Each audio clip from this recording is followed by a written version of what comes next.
from the federal government through its agencies.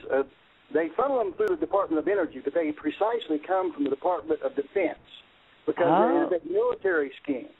Makes perfect sense. If you go back and look at 10 U.S.C.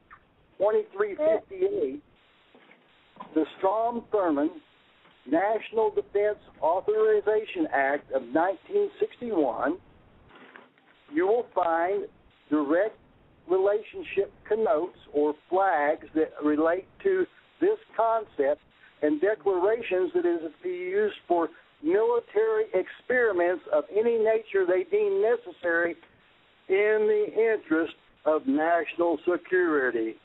Right. Wow. Hey, Chris, let me add something in here real quick because this is something that personally happened with me.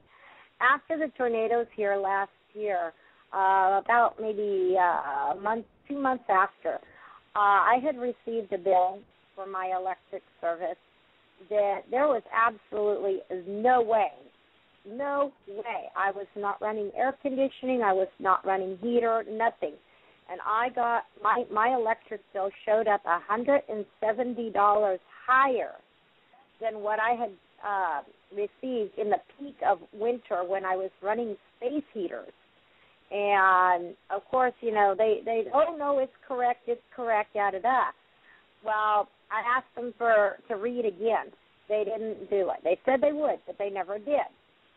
The next month after I went down there and physically complained about the unusual charge, I received a bill for like $20-some. And I'm like, wait a minute. So again, I went down there and I asked them, I said, do you have a smart meter on my house? They said, yes. I said, well, tell me, how can this have happened, you know, and showed them both of the bills. And, oh, well, that's a readjustment. Well, why is it a readjustment? They said, oh, well, because we misread your meter. I said, well, I didn't see any meter readers come out. Oh, no, we just do it right here from the office now. Okay. So, you know, I want to also let people know financially, keep a close eye on what you are being charged. Like I said, my bill was $180 higher than it was in the peak of winter when I was running space heaters. Understand that these FlexNet smart meters and a couple of other providers are not UL listed or any other rating agency that's accredited like CSA or any of the other national electrical qualified acceptable rating services. They're bought outside the country where they're made. They absolutely are electronic devices, and because of the nature of electrical components, processors, resistors, capacitors, various and sundry electrical pieces that go to make up the smart meter, not being rated for many of the extreme environmental conditions that they are installed in the real world, as opposed to their laboratory test condition environments where they're certified, is absolutely going to create manifest overreadings. They've had reports in California of 200, 300, 500,000% of overread some of these devices because they're not made here. They're made for other more middle-of-the-road environments.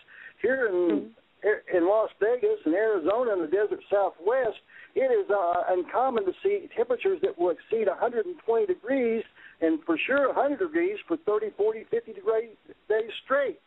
When those days hit in this summer, I will guarantee you, as I'm speaking here, that you will see a magnificent extreme number of people who will be complaining to the PUC and to NV Energy and other providers of electricity in areas where they've installed these feeble electronic sensitive devices to read power in these areas in their irrational exuberance to get these spy meters installed on everybody's houses so they can track all your movements. Understandable. Now I understand the Department of Defense being in it. Totally. Well, absolutely. Be sure to look up this. This is 10 USC 2358. That's all you need to search. 10 USC. Yeah, it's United States Code is what that stands for. Okay. Additionally, there is no federal requirement to put on a smart meter. It's supposed to be imposed in a strictly voluntary basis. Wow. Meaning you have a right to refuse. Wow, Although I wasn't even asked. utilities absolutely gain egregious financial benefits that provide them to unjust enrichments by the incorporation of the smart meter coupled with the grants they receive through the DOE to put those on, and so they are predisposed by their greed to put on every one they possibly can because they get X amount of money for them, supporting them. Not to mention they enjoy reduced operating costs because they don't have to pay the meter readers because they can read them remotely by their radiographic transmissions, two-way. That's what they are, a transmitter-receiver device. Yes, sir. I understand. They also save all those vehicles, the fuel costs, the insurance costs, the wages, the benefits, the retirements on those individuals they don't have to pay for that they were formerly paying for. Did they give any of the people that they're putting these houses on any of those benefits back that they are standing to realize from these fiduciary increasing arrangements? Not to mention the billions of dollars that they received on the grants to put these meters in. Right. And not to mention it's not helping the logo on the totem pole. Because it's saving on their gas and their manpower. We're not getting any of the kickback on saving on the bill. Well, they get all the benefits. We just get the obligations, right? That's yes, fair. Sir. That's Obama's new fare. And speaking of the Department of Defense, sir, I hate to keep you keep jumping from different subject, but do you know when they intend to start using these drones on us? Well, interestingly enough, each one of these smart meters has a specific geopositioning satellite or an IP address attached to it, which will make it very readily accomplishable to deploy those drones to a specific target that they may find politically expedient to eliminate and provide delivery of any type of ordinance that they so deem necessary. Well, I guess I need to turn off my porch light at night. Ha ha. Well, I wish that would obliterate your signal, but I'm not. Yeah, that would be nice. There are some that have asserted you can cover the meter with foil and reflect things back inside of it. Some would suggest that you might be able to wallpaper the inside of the wall where the smart meter is located with tin foil and reflect the signals away from anyone sleeping in that room that might be deleteriously medically affected. Or I'm glad you touched on that subject because where I lay my head at night is opposite the meter. Oh, absolutely. Well, many people have experienced anxieties induced by the radio waves and the infrared and IR and communications that emanate from these meters. It's different than the induced electrical currents that normally occur within your house. But this is precisely one of the exonerations that you can use to have it removed is if you are suffering a medical malady from the installation that didn't exist pre the installation of that meter, and if they have to prove that you don't have that malady. You can state on your face that you're experiencing conditions from this meter, and if you make the statement, they have to prove you otherwise. Awesome. Thank you for the information. Chris. Y'all are just great, and I'm from Alabama, and I just want to say thank you, and y'all just keep going, sir, and we will keep listening. I'm trying to spread the word. Well, we're here to provide truth and accurate, fact-based information, not the hyperbole, unsubstantiated hearsay that they're conflicted experts who got paid to give it to you instead of the truth. Yes, sir. Yes, sir, and there's so many with their head in the sand, it's pathetic. Right, it's true. Chris, Jim wants to say something. Y'all have a good day, and goodbye from Alabama. All right, thank you so much, Gina. Bless you. Bless y'all. Bye-bye. All right, Jim. Okay. These silly smart meters have been used in instrumentation for about 20 years. They're called RTUs in instrumentation. I will tell you, all jokes aside, the radiation issues are very real. If you want to go a little bit crazy, if you live in an apartment house with a string of them on the wall, you're gonna have a hard time getting away from the RF, the radiation issues, the health issues. But besides shielding, which you can read about on the internet, you can also get field strength meters. They're kind of expensive. You can see it on a meter how much RF radio frequency stuff's flying around. You can also, and this is real important, besides the shielding, you can get these filters. I can't remember. I have brain bubbles all the time on names, but I think they're called Setzer filters or something like that. Basically, they're capacitors which go between the two hot lines and ground. You plug them into an outlet, and it'll help kill a lot of the RF. But these health issues are extremely rare. Extremely common and not rare like they have been reporting. So, thank you.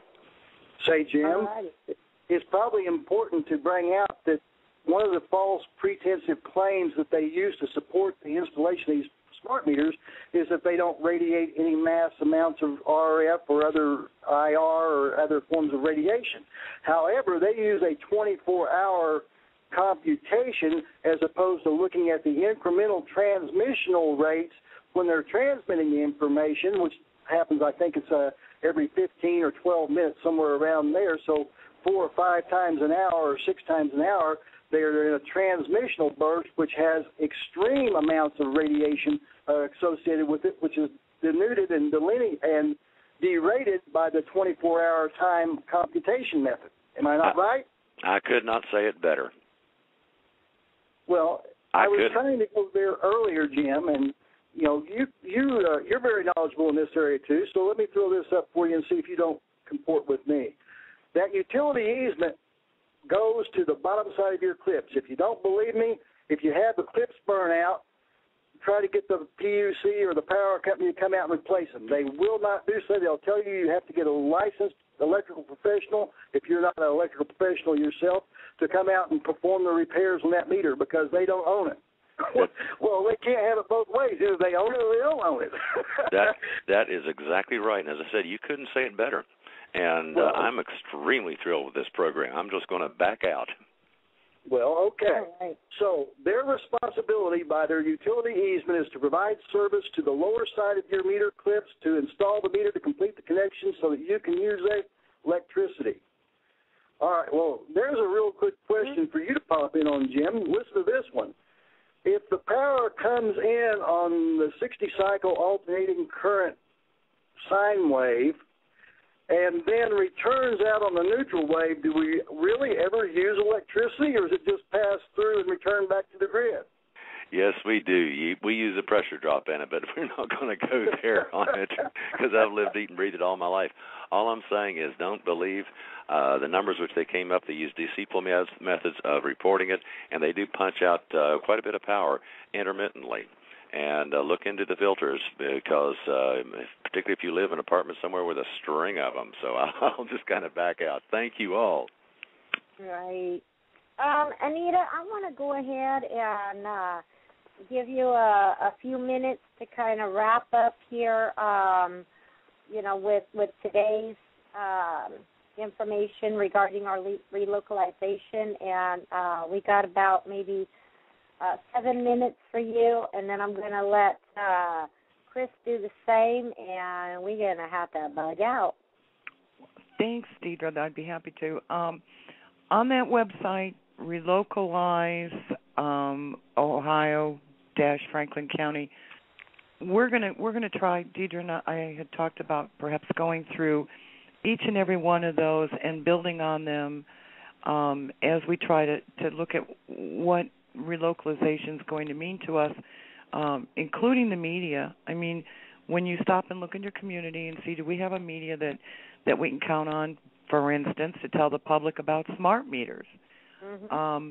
We, fortunately, in Central Ohio, we did find one independent media that we're going to try to work with, but we may, have to start talking about ways of coming up with our own media, creating our own newsletter systems via email contacts so that we can kind of build this relocalization thing.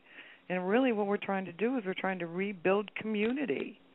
Prosperous community is the goal, and not to let the corporatocracy control our communities, our neighborhoods, our schools, our blocks. So if anyone wants to go to that site and you get some ideas, great. And Deatra and I will